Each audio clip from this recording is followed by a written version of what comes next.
В Улан-Удэ почтили память бурятского композитора, автора музыки многих бурятских песен Сергея Манжигеева. На доме, где он жил и сочинял музыку, разместили мемориальную доску. На этом торжественном событии побывала и наша съемочная группа. Благодаря его творчеству о самобытной культуре Бурятии узнавали далеко за пределами республики. На мемориальной доске, открытой на доме, где он жил, ноты из популярной песни «Шамханда» «К тебе». По инициативе семьи решено увековечить память о композиторе. Как любая жена, конечно, старалась обеспечить тыл. Вот.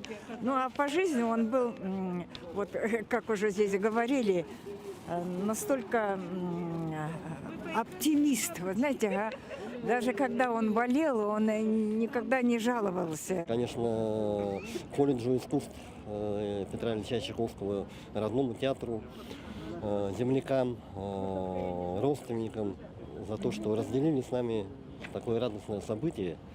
И нам, конечно, на душе очень приятно и торжественно. Композитор Сергей Манжигеев сочинил немало симфонических произведений. Его музыка проста, мелодична и выразительна.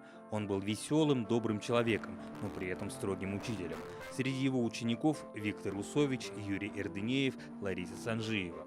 Для меня в первую очередь это учитель, мой учитель, потому что я всегда низко кланяюсь и его педагогической деятельности, потому что он воспитал многих композиторов, членов Союза. Он передавал свои тайны композиторской техники. Теперь, проходя мимо дома на проспекте Победы 11, можно видеть эту доску с именем бурятского композитора. Чингис Гергенов, Чимита Дамдинова, Николай Манжуев. Вести Бурятия.